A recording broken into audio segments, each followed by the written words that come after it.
Hello there everyone, your fluffy armchair Admiral Latur is back with some more hot ship action. In today's episode of Lots of Guns series about Ultimate Admiral Dreadnoughts, we are going to talk about Gungood class, or sometimes called Sevastopol class battleships. They were the first Russian Dreadnoughts class. The class consisted of 4 ships: Gungood, Petropavlovsk, Sevastopol, and Poltava. All 4 ships in this class were ordered in 1909, but their construction was delayed until 1911 because of financing problems. Eventually, in December 1914 through January 1915, all 4 ships were finally commissioned by Russian Navy. Anyway, without any further ado, let's begin today's story.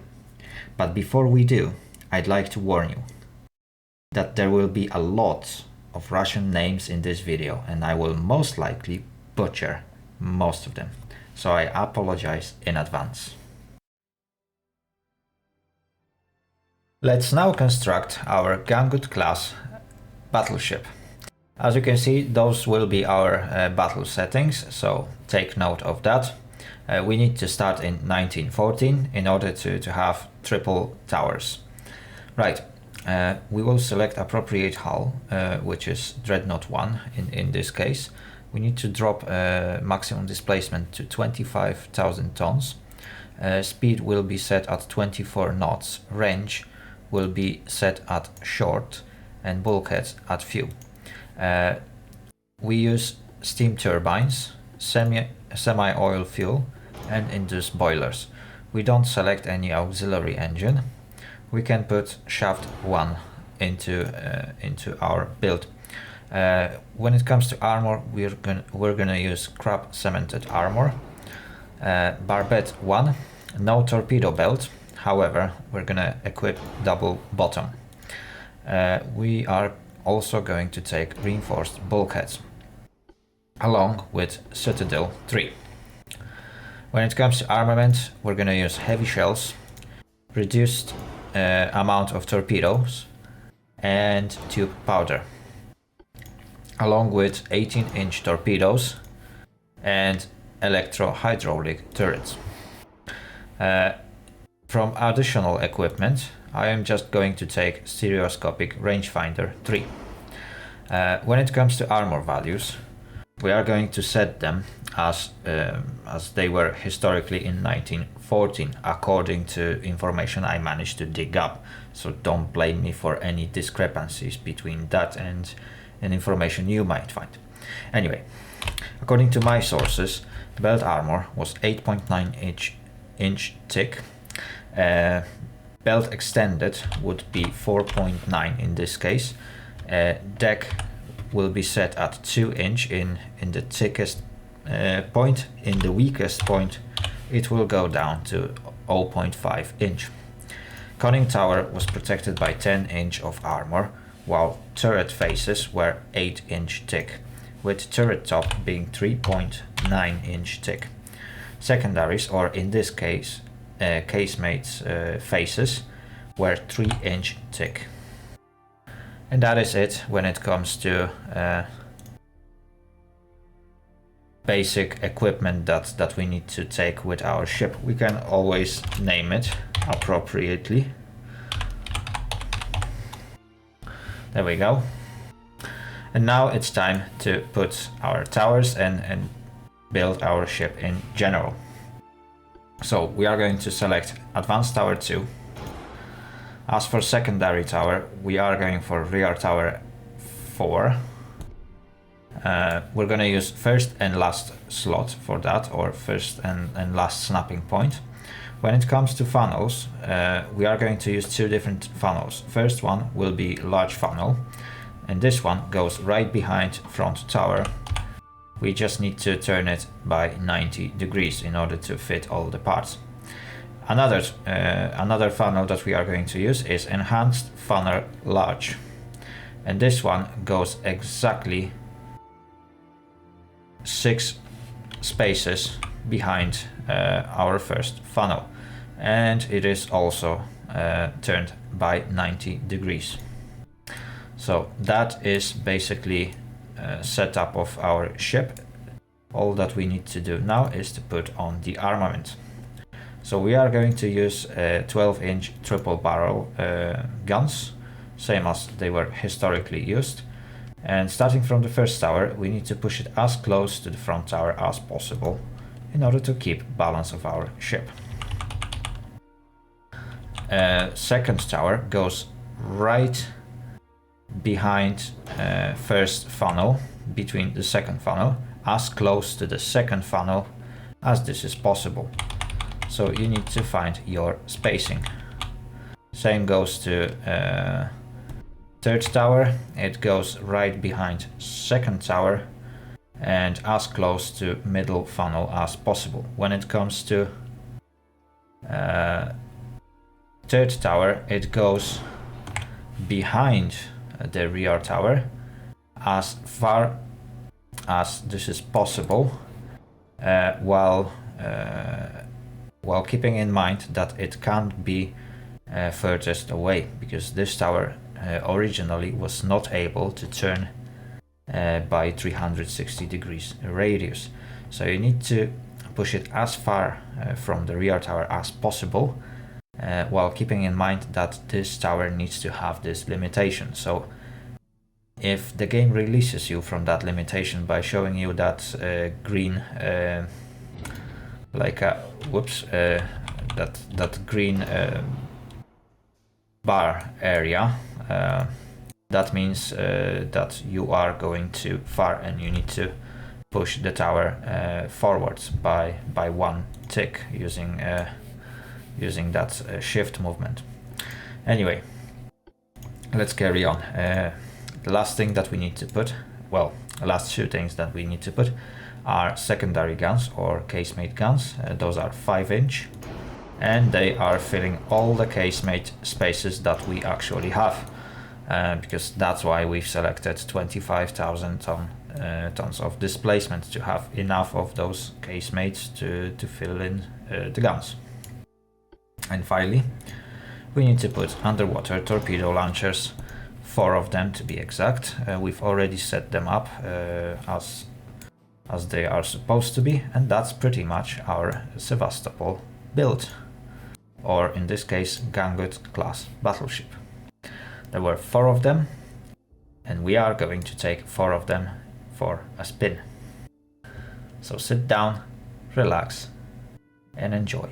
And while the battle is loading, I'd like to encourage you to smash that subscribe button. It really helps my channel grow. Also, it will let you use that bell button to get reminders every time I upload a new content. And finally, don't forget to leave your comments down below.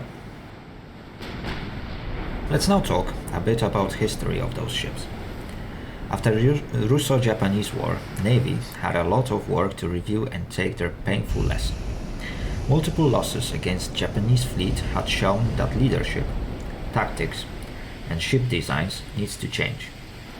So Naval Ministry forced many of its more conservative officers to retire and tried to organize design contest for new Dreadnought in 1906. Unfortunately, Duma refused to authorize it because they needed funds to rebuild the army.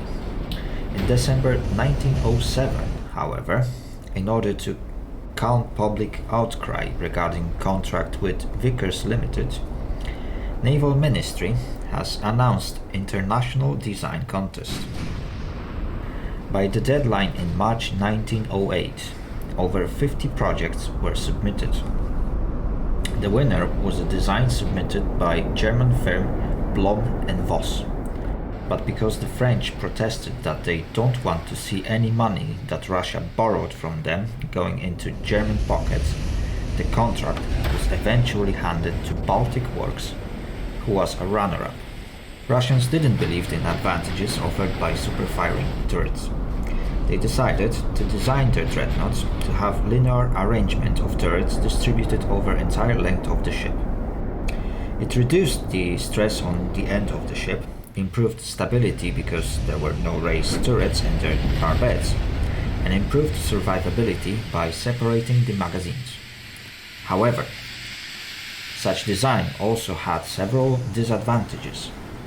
Magazines had to be put in middle of all machinery, and that required steam pipes to run through or around them. There was also no blast-free zone on the ship's deck, so there was also no space to put secondary armament, which now had to be pushed down to low-placed casemates. Armor scheme also had some serious weaknesses that could prove fatal in battle. Barbettes had a very thin armor. There were also less bulkheads, which made the ship more vulnerable to enemy fire. And finally, ships had almost no torpedo protection. Thankfully, before those problems were somewhat amended, gunboat class battleships have seen same as much action as you can get during ASMR session. All 4 ships were laid down the same day on 16 June 1909. However, the works did not begin until 4th quarter of the same year. The construction was barely moving forward until 1911, when Duma finally allocated the funds to cover construction costs of these ships. Eventually, all ships were ready to join the fleet between December 1914 and mid-January 1915. They were initially assigned to the 1st Battleship Brigade of the Baltic Fleet. Their first task was to defend the mouth of Gulf of Finland against Germans. However, they never tried to enter, so all gunboat-class battleships were spending their time covering mine layers, operations and on training. Apart from minor mutiny that broke out on board of gunboats in November 1916 over dietary choices offered to the crew, not much happened around the ships during that time. On 16th of March 1917, the crews of battleships joined general mutiny of the Baltic Fleet. In March 1918, after signing the Treaty of Brest-Litovsk, Soviets had to evacuate their base at Helsinki due to Finland gaining independence. Gunboat-class Dreadnoughts led the first group of ships on 12 March and reached Kronstadt 5 days later in what became known as Ice Voyage. At the end of 1918, all Dreadnoughts except Petropavlovsk were laid up for lack of crew. She bombarded Fort Krasnaya Górka and supported Bolshevik forces operating against British ships in Gulf of Finland. In August 1919, Petropavlovsk was claimed to be torpedoed by the British torpedo boat in Kronstadt, but that turned out to not be true. In November the same year, the fire broke out in Poltava's boiler room. Much of her interior was damaged, and despite numerous proposals being on the table, she was eventually never repaired. In 1921, the crews of Sevastopol and Petropavlovsk joined the Kronstadt rebellion. After it was defeated by the Bolsheviks, both ships were renamed Paryzhskaya Komuna and Marat, respectively, to commemorate the Paris Commune and erase the betrayal of the Communist Party. In 1925 and 1926, both ships were recommissioned, and remaining 2 ships also received proper revolutionary names. Poltava, or now Frunze, was sent to be restored. However, money ran out before she was completed, and she was eventually never finished. Between 1929 and 1939, all 3 remaining gunboats were rebuilt. Their boilers were replaced with oil burners. Funnels were curved backward to keep exhaust gases away from the superstructure. Torpedo protection was also slightly improved, making ships less prone to torpedo attacks. However, not by a large margin. Several anti-aircraft guns were added, along with upgraded mechanical firing computer with slightly bigger rangefinders. Turrets were also improved, and upgrades to improve reload speed were made. After outbreak of Winter War, Marat and Gangut, also known as Oktyabrska Revolucja, were bombarding Finnish coastal artillery positions in December 1939. However, ships were forced to retreat before Gulf of Finland iced over. While being unable to participate in the war, both ships were undergoing their final modernizations of anti-air armament, and shortly after Soviets occupied Estonia, they were transferred to Tallinn. When Germans attacked the Soviet Union in 1941, Marat was at Kronstadt and Oktyabrska Revolucja was in Tallinn. She was soon forced to retreat to Kronstadt because of German advance. On 8 September, both ships began to shell positions of advancing 18th Army from their positions near Kronstadt and Leningrad. Marat was damaged 8 days later by 15 cm gun, but the damages were light. Unfortunately, a week later, she got under attack by German dive bombers and was struck by 2 bombs in her bow. One of those bombs made their way to forward magazine, causing an explosion. She sank in shallow water, but was soon raised to act as floating artillery for the rest of the war. Oktyabrska Revolucja was shelling German positions along with Marat, got damaged by 3 bomb hits on 21st September. That caused 2 of her turrets to be knocked out. A month later, she was sent for repairs. While undergoing repairs until November 1942, her anti-air armament was further reinforced. She has later returned to her mission of providing fire support during the siege of Leningrad. Later during the war, she also supported the Leningrad-Novgorod offensive in January 1944 and the Vyborg-Petrozavodsk offensive in June 1944, during which she became the last Soviet battleship to fire shots in anger. On 22nd July 1944, she was awarded the Order of the Red Banner. During that year, she was also equipped with a Lend-Lease British Type 279 air warning radar. Parizhskaya Komuna was in Sevastopol while Germans attacked in 1941. On 30th October 1941, she was ordered to evacuate to Novorossiysk after Germans broke through Soviet defense lines. At the end of November, the ship has fired her first shots of the war, while bombarding German and Romanian troops south of Sevastopol. Between January and March 1942, Parizhskaya Komuna was supporting troops during the Kerch offensive. Around 22nd March 1942, she fired her last shots of the war at targets near Feodosia. She was then sent to Poti to have her guns relined, and by the time she was ready to return, Soviets decided that they don't want to expose such a juicy target to German aviation that managed to cause enough damage to Black Sea Fleet. On 31st May 1943, she returned to her original name, thankfully, because my tongue hurts so bad. She remained in Poti until late 1944, when she led surviving units of Black Sea Fleet back to Sevastopol. During the war, she was also fitted with one of the Lend-Lease British air warning radars, and on 8 July 1945, she was awarded the Order of the Red Banner. After the war, Sevastopol and Oktyabrska Revolucja remained in active service as training ships. They were decommissioned in 1956 and later scrapped. Petropavlovsk was initially supposed to be reconstructed, but the plans were scrapped, and in 1950 she was renamed Volkhov and served as stationary training ship until 1953, when she was decommissioned and dismantled.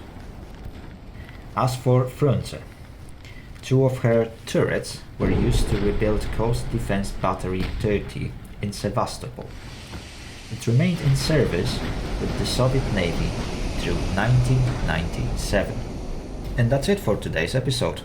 I hope you enjoyed, and if you did, please consider to bombard that subscribe button and use the bell afterwards. Also, don't forget to sing some comments down below. Have a great day and see you all later. Latur, out.